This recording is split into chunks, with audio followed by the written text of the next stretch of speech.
This last week, the information, the news, we have so much to go over. I mean, it was just constant. We had Nova Open, which was fantastic to watch, and during this event, they decided, hey, let's do a little game of the next iteration of Kill Team. They brought together two fantastic players and decided, let's get all these rules out there. Let's show them how this works with all the technical difficulties that they had. Ugh. I was, of course, away for this moment, and recording these is not exactly easy. But at the very least, I kind of hoped this would give me the time I needed to unpack all the information provided, to comb through, to explore the bowels of Reddit, which I do not suggest that often, and piece it all together. And it was so close. We were almost there when a ping came across the Vox. Somebody in our Discord community went, hey, did you check out the new Warcom article? After writing up all the information about how potentially equipment could work this way or maybe this way, I wasn't exactly sure with what they showed as to what to expect. And then, hey, we got a Warcom article with a little bit more of an in-depth look, but not quite enough to fully understand how the teams are going to work in this new system. Well, let me go over this and piece together that and weave it together, make adjustments. All right, time to record, time to give the people what they need, and hey, what's that ping on the Vox yet again? Did you see the Warcom article? Absolutely, equipment seems quite interesting. No. One more article. Did you see how they're going to be cycling teams for the competitive side of the game? What? So much information, so much to go over. We really need to get into it. So, with all that said, if you're new to the channel and you enjoy tabletop games, we do talk a lot about Kill Team, but we do dabble in other things here and there as well. Hobby, we do a lot of that. Live streams. We got some things going over here. Maybe hit that subscribe button. I hear the thumb buttons are kind of like a prayer to the machine spirits. I'm not too sure on that though. Let's get into it.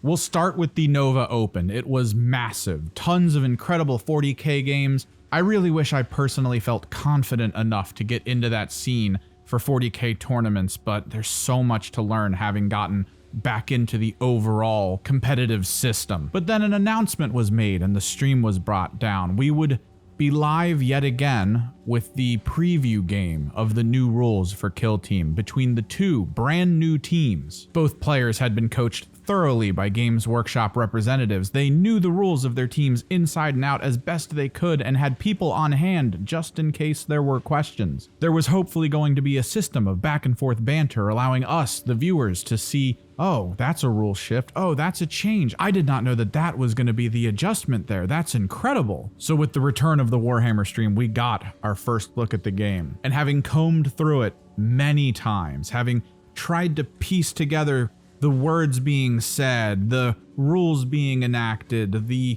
systems, the order of activation, all of it, I hopefully have gathered enough of the concepts that I can bring to you all some of the gleanings of what we have over the horizon. First up, and one of the articles touched on this a bit, it seems like equipment overall is going to be kind of toned down and also hyper simplified. It appears that at most you will be able to pick 4 pieces of equipment. This will include universal equipment, which is what we have seen with the whole barricades, barbed wire, heavy walls, ladders, grenades. But this will also include upgrades that your team will take. At least that's what it was made to sound like during the course of this game. And it seems that during the game, the grenades that were chosen weren't exactly applied to singular models.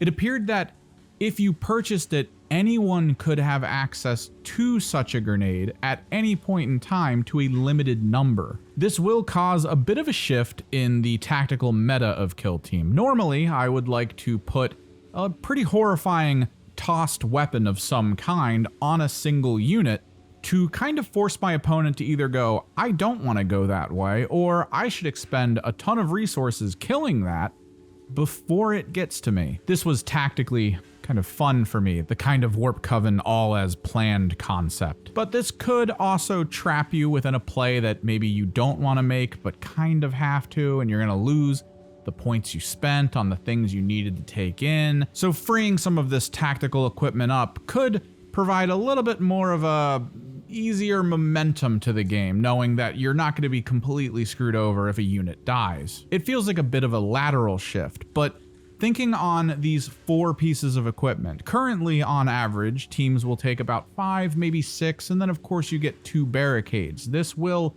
limit the preemptive stuff in Kill Team, which begs the question for the teams that require certain equipment to really feel like they're going to be able to maintain a sort of field control. What's going to happen with them? Are we going to possibly see that a lot of the more consistent equipment may make its way onto the actual unit cards, so that rather than having to purchase 10 points of, I don't know, climbing gear or flash visors, oh, all of a sudden, a bunch of the units just happen to have that built in. This could ostensibly make the actual equipment you will take for your team a little bit more appealing, interesting, even flavorful. Because at the end of the day, I feel like on average, most teams are going to take potentially 2 sets of grenades and maybe even something for field control, like some ladders or some mines or something, just very basic stuff, which may only leave 1 item for your general team. And with things like the Void Scarred Corsairs, where you will tend to put the Mist Field on your leader, as well as the helmet on your Psyker so that he can cast 2 spells within a single phase without much of a downside. What's going to happen to them? As well, teams that currently have operatives in them with grenade users, where their existence on the field would prevent you from taking a grenade equipment, will they simply add to the total number of grenades you can use? Will they take that as an equipment choice, freeing up potential equipment slot use? Even with the whole Warcom write-up on this, there's still a lot to be revealed, a lot that we just don't quite know. For me, this shift should be positive, but I mean, it could very easily go south. Only time, as with most of these things we're going to talk about today, will tell. The game also revealed how scoring is going to be shifted. Of course, with current scoring, we have the simple objective control and TAC ops, 3 hidden missions that you can score 2 points on each. It was simple enough, useful for the current iteration of Kill Team. They've decided to advance upon this in the new rules. Now, you'll of course have your singular objective for the game, which will be only on 3 objectives. We did see this when they revealed the tokens for the upcoming box. We assumed there would only be 3 objectives. It would force us to go to the middle, which would make the game, as they have continued to say, a little more killy. With these objectives and general mission, you will be looking at a hold 1, hold more situation. So per turning point in which you can score, you can only get 2 points total. You can always take and hold that 3rd one if you're dominating your opponent a bit to prevent them from getting any points at all. On top of this, there will still be a TAC op option. However, I'm not too sure if teams will be receiving TAC ops.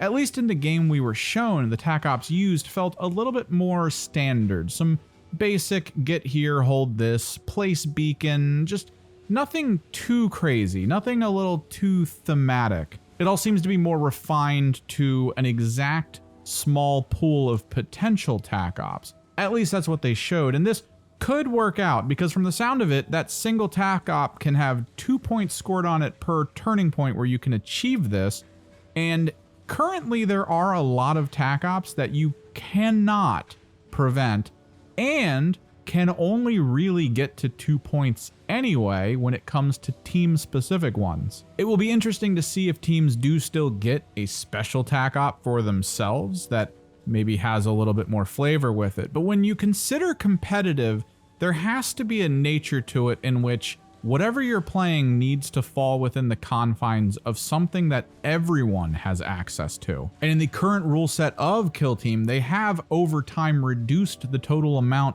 of faction TAC ops usable in a game to 1, simply because of how powerful some of them are. I feel like as long as the universal TAC ops we're given have at least a fairly large spread of options, it won't feel necessarily so bad. And it will allow you, the player, to adapt your general team build to match what's going on. with map and mission, one of the most important concepts in Kill Team. A third layer to scoring is what we have been shown with the Kill Op, which is simply a scaling point system based on how many of an enemy's team you have killed, which is further based on how many total units they have, which I kind of like. For the most part, when I record these videos, I keep catching myself saying, kill an operative, kill this operative, but the reality is it was incapacitate, because that's a little bit more narrative with the overall team persisting forward during a whole story. But Games Workshop has, along with the measurements being changed to numbers, finally leaned into the whole kill, kill, kill side of Kill Team. So those are 3 layers, and then there is a potential tiebreaker function being added. I'm not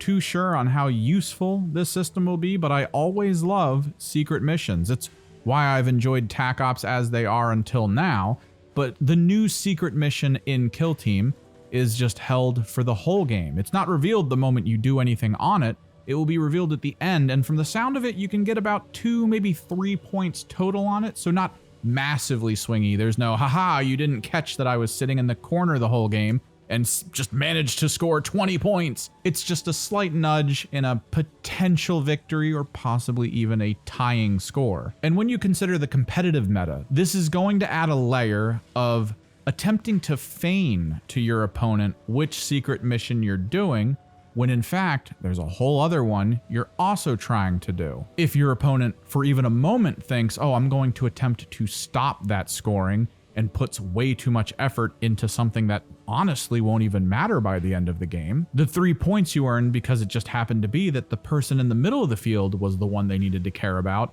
well, that could win a game for you. I like this. It was also revealed that deployment now is still in the 3-group system, which was an enhancement, alteration, adjustment to the current rules system. In my opinion, it is personally preferred that this 3-group drop works. It feels a little bit more balanced for elite teams who would have to drop all of their units on the field and then hope that they positioned well so that the next 7 enemies that land won't be in a perfect position to just wipe them off the field. They talked a bit as well on the scouting step, having converted it to 3 cards, as we all know, but one is extra equipment, which could be very huge as you can only take 4 pieces, and maybe there are some teams that might really want 5 total options. This, of course, is a card that replaces the barricade card, the extra barricade, because in fact, taking this could provide you an extra barricade, which that's just great, or maybe some grenades, or a bigger barricade, or a ladder, or minefields. Options are just so incredible with this function. It makes it a much stronger option than simply adding 1 barricade, which really only worked for a few teams. Another gives you a free strategic ploy in the opening turn, as far as I can tell. This might really only work for certain teams that have some kind of movement benefit if they use a strategic ploy. I mean, as long as most teams have some kind of mobility function, I guess this could be very powerful. Because there's sort of an issue here. From the sound of it, the first turn will have every operative in conceal, regardless. You can't now have a single engaged operative on the field to try to lure someone into getting near them, or to kind of make people believe that he can jump up on a vantage point and then shoot their light cover concealed units, making them worry a little more about positioning. No, everyone is in conceal. And again, on Reddit, which as we talked about, little iffy on most of that, it sounds like you might be able to switch to engage in turn 1. However, I do not believe in the entire course of the game I witnessed did any of the units on the field turn to engage. And there were several instances where I imagine they might have wanted to. So I can't exactly see an elite team deciding, hey, I'll activate double shoot in the turn when I can't shoot. With all the teams revealed, this should kind of flesh out a little more. The final scouting card appears to be some kind of 3-inch reposition. I keep seeing this. The wording might be a little different on this card. I'm not fully sure on how this 3-inch reposition works, because if I look at the Aquilon Trooper card that was revealed recently, it appears that all of these troopers have the ability to reposition as long as they end wholly within 3 inches of the drop zone. This could in fact be what this is. Sort of like the old dash scouting move, but potentially more powerful as it is a reposition, which currently would mean you would pick the unit up and then move it completely somewhere else.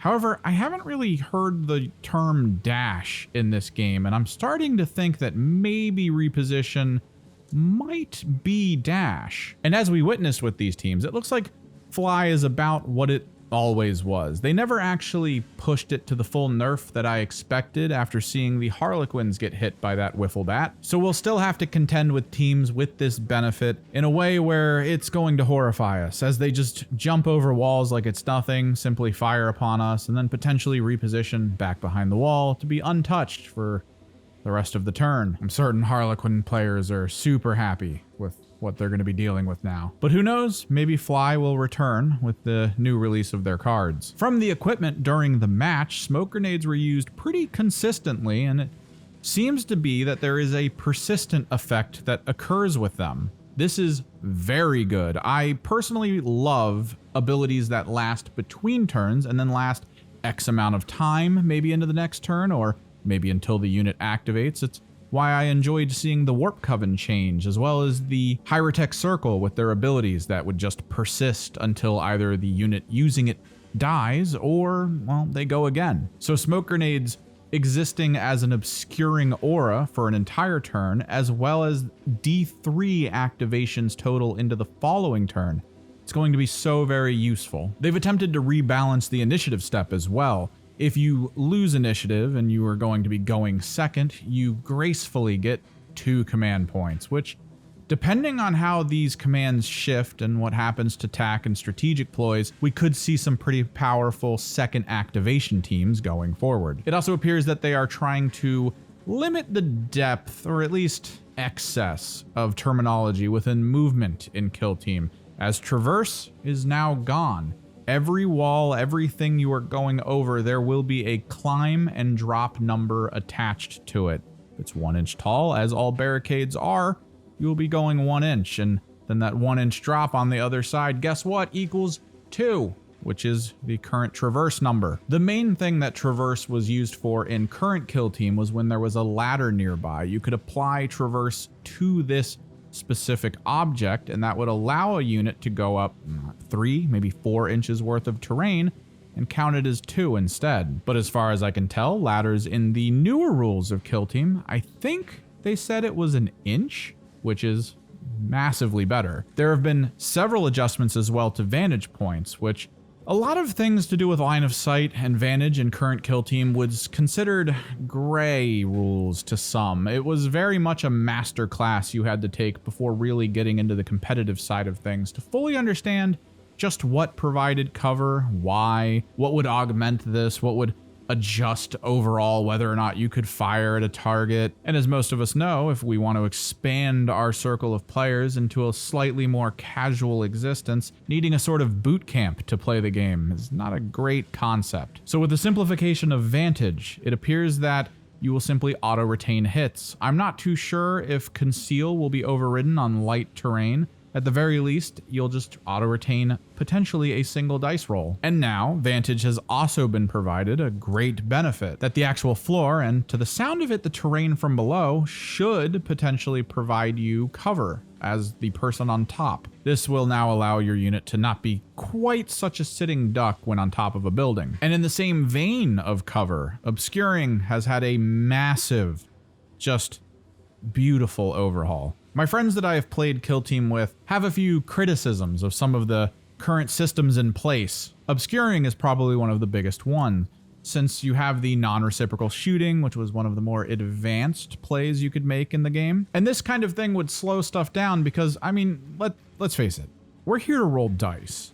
And if the bulk of the game is how do I roll dice and stop you from rolling dice at all, it doesn't feel good. It doesn't feel good to anyone. I think we can all agree on this. It just, no. So the tweaks to Obscuring that make it a little bit more in line with a fun concept as opposed to a obnoxious one is that rather than having that weird limbo between the 1 inch and 2 inch, you have to be away from heavy terrain. It's now just if you're further than 1 inch from the terrain and it passes line of sight through that heavy terrain, you will be an Obscuring. And this sounds like it's reciprocal. You can't really have the non-reciprocal version. If I'm firing at you and you're guaranteed to be an obscuring, guess what? Firing back will provide the same benefit to me. And this benefit still allows you to roll dice, which is fantastic. Again, it's why we're here. However, no crits are retainable, and you have to discard one of your hits. That is a huge drop in damage. Fantastic for elite teams, just still incredible even for the non-elites. My question is, with all these rules changes, are we still going to have teams that override obscuring? Are the Phobos still going to be like, no? No. Is the High-Las Rotary still going to have access to this? Is the Sniper from the Wormblade still going to horrify people as he just rips their heads off while seeing nothing but the tip of their boot around a heavy piece of terrain? I'm quite interested in where those teams will be going. One of the massive changes that they're adding is Overwatch is gone. It's being replaced by a much superior action in much the same way as Overwatch works, where someone moves and does all their work, and then you get to go with a unit that is in engage. You get to open fire on someone with a slightly reduced benefit. It's all very basic. It puts out a little bit of damage. Well, now you can shoot at them with your regular ballistic skill. Sounds fantastic, but maybe you don't see anyone because you just wasted a ton of people and you're just standing on an objective you haven't captured yet. Oh wait, you can capture that now. You could perform a single action point ability with any unit that I believe is in engage at all. The only restriction is that if you decide to take a move, it will be restricted in its total distance. I believe to 2 inches is what they said. Probably one of the biggest boons to every single elite team that exists. RIP Talons of the Emperor. And one of the last things I picked up, specifically in my multiple viewings of this example game, is that pistols are all now 8 inches, which I'm certain everyone who has a plasma pistol leader and has used them as the core elite killing potential on their team, you're going to be happy about this. The whole concept of having to move your leader into a great threat range and just hoping you get the kill and don't get countercharged. You might have a little bit more leeway with this distance. Again, these were all the things I picked up from my watching, as well as my peering into the abyss of Reddit to attempt to find other people's collections on stuff picked up. There was a lot to go on, and there were technical difficulties abound that made all the listening a little bit more problematic. They did touch on the teams as well, though. The Vespid, I am really interested in them. Elements that were revealed is that the communion points, as they even showed in one of their write-ups, 2d3 plus 1. That plus 1, of course, comes from whether or not the drone is currently on the field.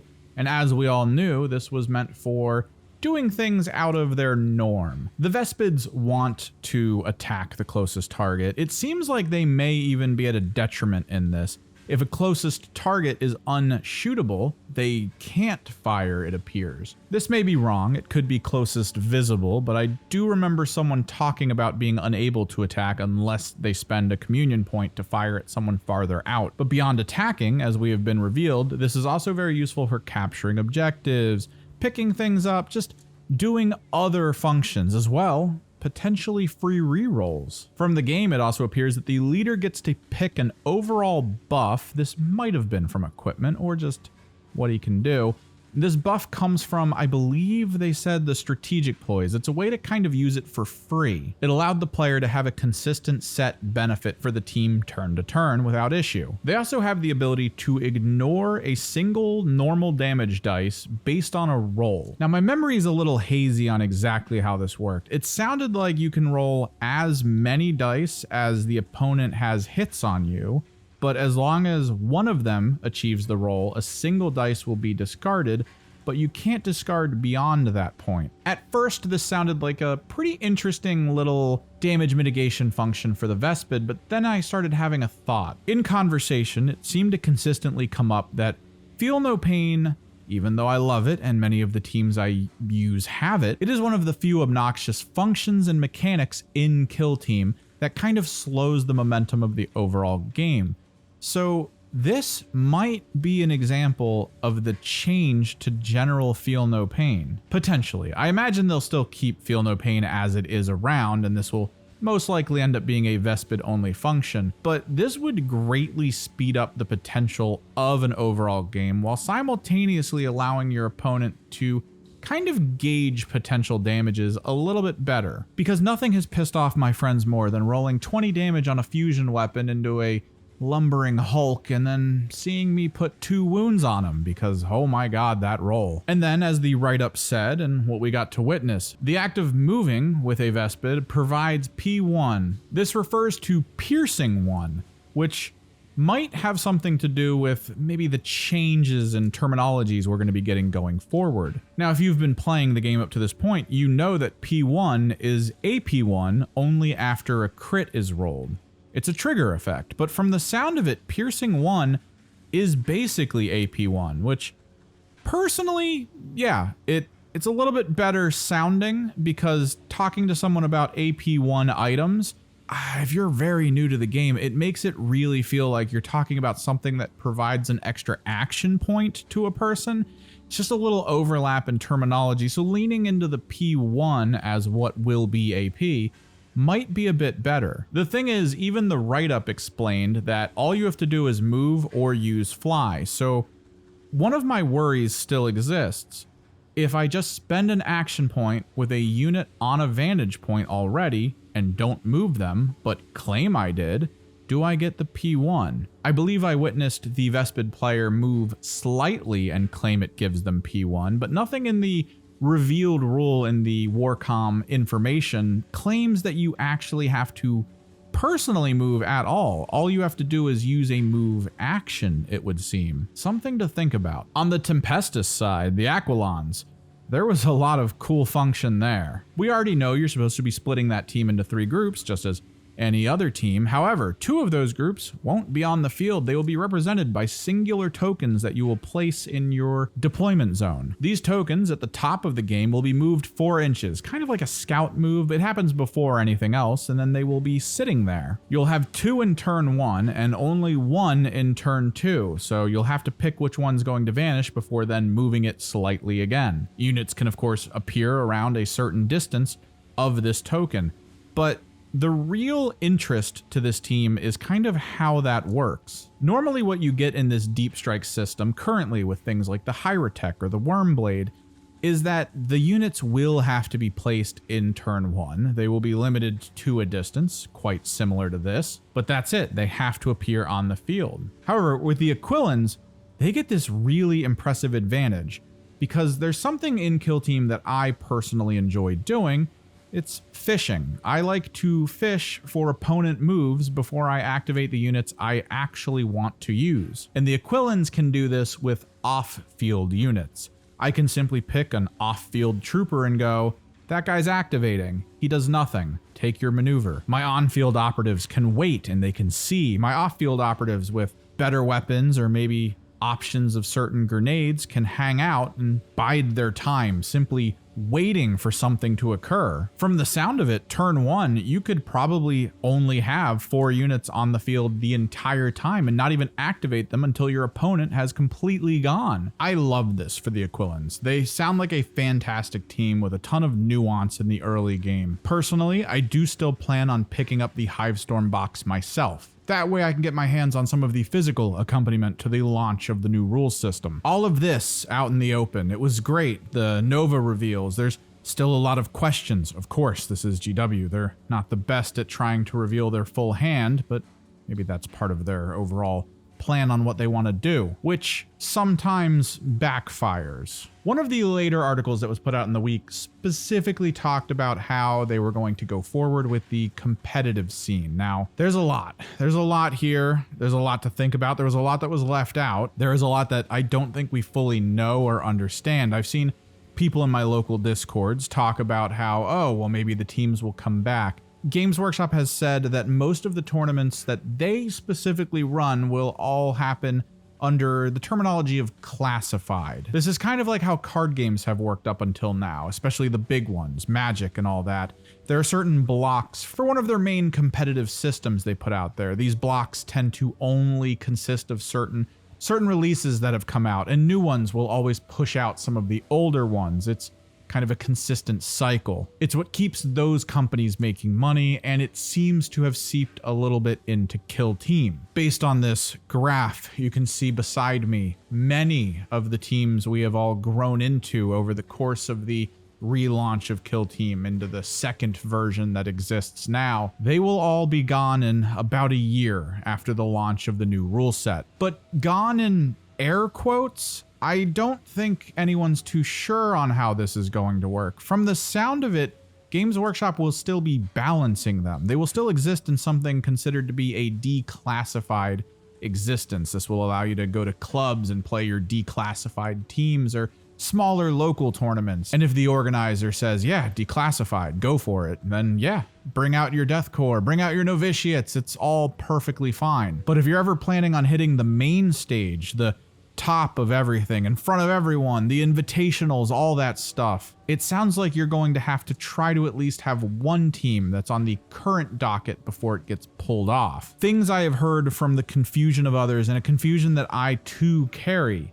Will any of these teams becoming declassified become classified again? Let's look at the Hunter Clade. Maybe they don't put out any more AdMech in a while and they decide, hey, let's just completely revamp the Hunter Clade.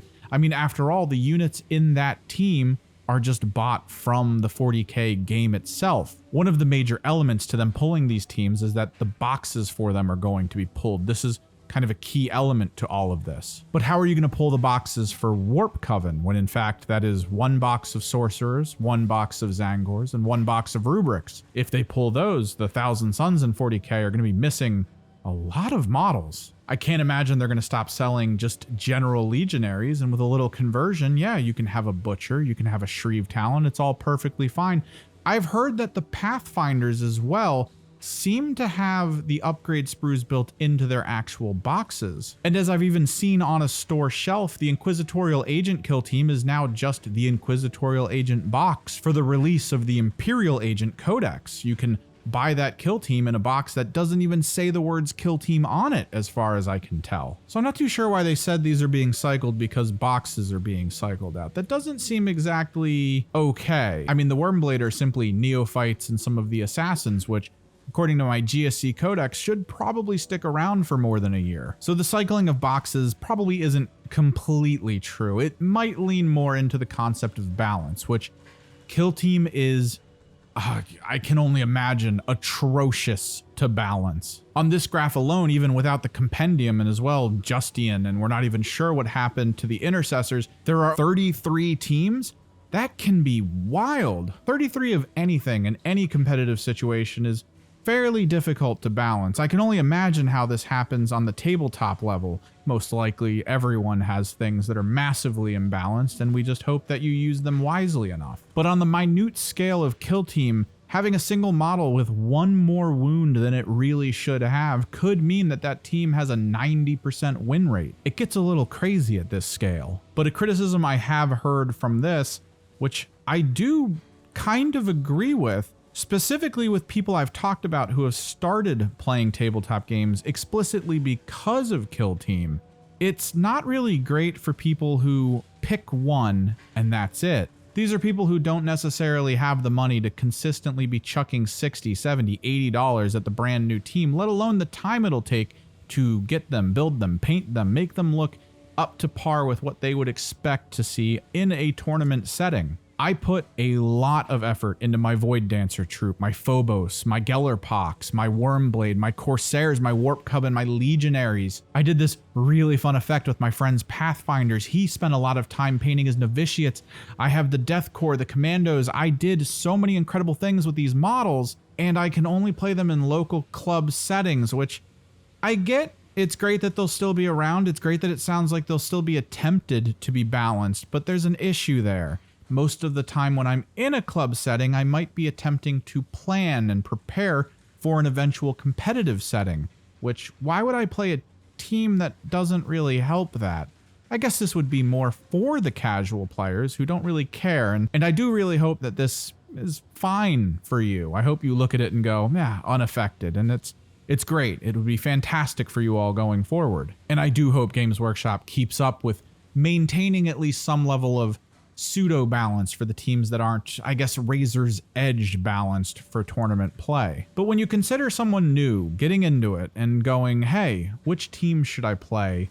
Normally, I would say pick what you like. Up until now, I would even inform people of the big tournaments that have occurred where even compendium teams have taken top 10 spots. It's impressive. The play what you like attitude was really serious in the kill team space. You always have the meta chasers. It's always fine. Oh, the chaos cults always play them because of their extremely high win rate. Well, if you don't know how to manage a ramp team, you're not going to do well. And if you picked them up early and then eventually got to experience the many nerfs they got hit with, you'll probably be very disappointed, which is why one of the key elements is, hey, do you like the Hearthkin Salvagers?